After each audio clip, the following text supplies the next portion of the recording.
आदरणीय सभापति जी, गरीब को बैंक में प्रवेश तक नहीं था, ये पाप आपने किया। और आज 50 करोड़ गरीबों के बैंक खाते खोल करके हमने बैंक के दरवाजे गरीबों के लिए खोल दिए।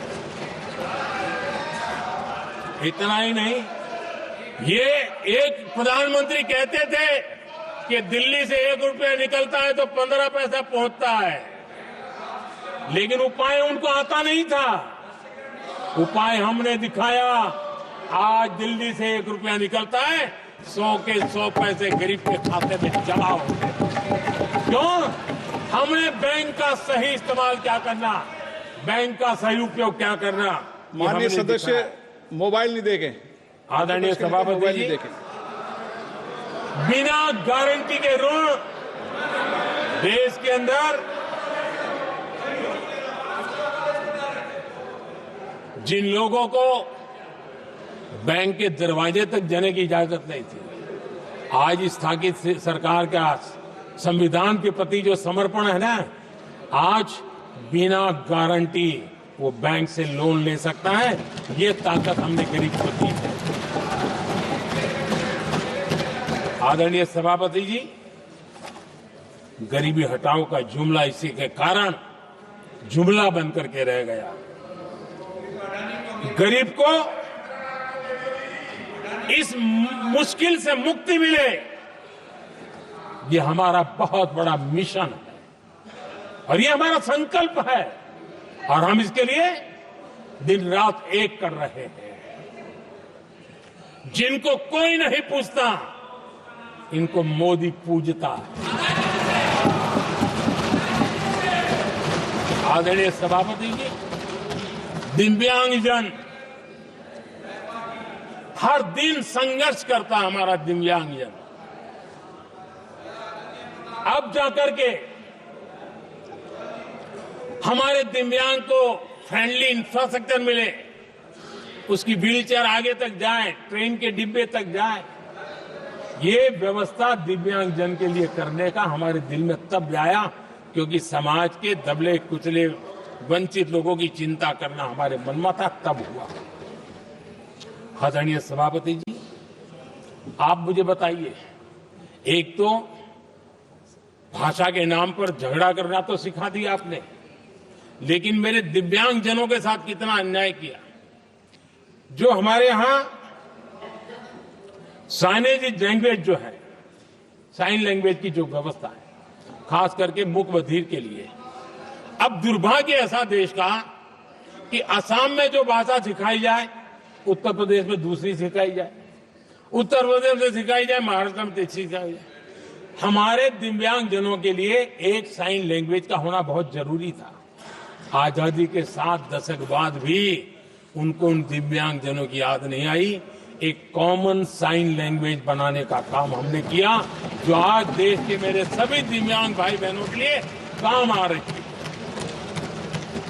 आदरणीय सभापति जी, घुमंतु और अर्ध घुमंतु जन समूह समाज का इसके ऊपर पूछने वाला नहीं था।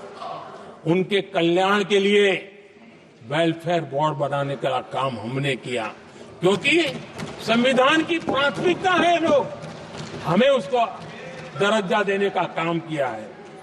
आदरणीय सभापति जी, हर कोई रेहड़ी पटरी के लोगों से जानता है, हर मोहल्ले में, हर इलाके में, हर फ्लैट में, हर सोसाइटी में सुबह होते ही वो रेहड़ी पटरी वाला आकर के मेहनत करके और लोगों का जीवन चलाने में मदद करता है। उसको बेचारे को 12-12 घंटे काम करे, रेहड़ी भी किसी से किराए पर ले ले, किसी से ब्याज से पैसा ले, किसी से सामान खरीदे, शाम को ब्याज खाओ पैसा ले जाए, बड़ा मुश्किल से अपने बच्चों के लिए ब्रेड का टुकड़ा ले जा सके। ये हालत थी। ये हमारी सरकार ने है रेहड़ी पटरी वालों के लिए स्वनिधि योजना बना करके बैंक से उनको बिना गारंटी लोन देने का शुरू किया, और आज उसके कारण, वो स्वनिधि योजना के कारण वो तीसरे राउंड तक पहुंचा है और अधिकतम लोन बैंक से उसको सामने से मिल रही है। उसकी प्रतिष्ठा और उसका विस्तार हो रहा है, विकास भी हो रहा है। आदरणीय सभापति जी, इस देश में हम में से कोई ऐसा नहीं होगा जिसको विश्वकर्मा की जरूरत न पड़ती हो। समाज की व्यवस्था की एक बहुत बड़ी व्यवस्था बनी थी, सदियों से चली आ रही थी, लेकिन वो विश्वकर्मा साथियों के लिए कभी पूछा नहीं गया। हमने विश्वकर्मा के कल्याण के लिए योजना बनाई, बैंक से लोन लेने की व्यवस्था की, उनको नई ट्रेनिंग देने की व्यवस्था की, उनको आधुनिक टूल देने की व्यवस्था की, नई डिजाइन से काम बनाने की चिंता की और उसको हमने मजबूत बनाने का काम किया। आदरणीय सभापति जी, ट्रांसजेंडर जिसको परिवार ने धुतकार दिया, जिसको समाज ने धुतकार दिया, जिसकी कोई चिंता करने वाला नहीं था, ये हमारी सरकार है कि इसको भी भारत के संविधान ने हक दिए हैं। उस ट्रांसजेंडर के अधिकारों के लिए कानून और व्यवस्थाएं बनाने का काम हमने किया। उनको गरिमापूर्ण जीवन मिले, उनके अधिकारों की सुरक्षा के लिए हमने काम किया। आदरणीय सभापति जी, हमारे आदिवासी समाज इतनी सारी बातें करते, मुझे तो याद है मैं जब गुजरात का मुख्यमंत्री बना तो हमारे यहाँ उमरगांव से अंबाजी तक एक पूरा बेल्ट, गुजरात का पूर्वी हिस्सा पूरा आदिवासी बेल्ट, और एक कांग्रेस के मुख्यमंत्री आदिवासी रह चुके थे। इतने सालों के बाद भी उस पूरे इलाके में एक भी साइंस स्ट्रीम की स्कूल नहीं थी। मेरे आने से पहले एक भी साइंस स्ट्रीम की स्कूल नहीं। अगर साइंस स्ट्रीम की स्कूल नहीं है तो कितनी आरक्षण की बातें करो, वो बेचारा इंजीनियर और डॉक्टर कैसे बन सकता है।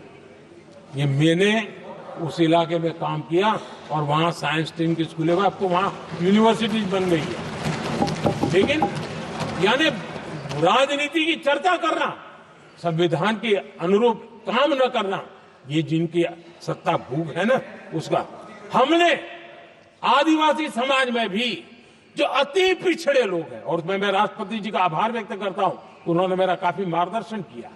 राष्ट्रपति महोदया ने मेरा मार्गदर्शन किया और उसमें से पीएम जनमन योजना बनी। हमारे देश में बिखरे बिखरे आदिवासी समाज के छोटे छोटे समूह जो आज भी उनको कोई सुविधा प्राप्त नहीं हुई थी, हमने ढूंढ ढूंढ करके, संख्या बहुत कम है, वोट की राजनीति में उनकी तरफ देखने वाला कोई नहीं था, लेकिन मोदी है,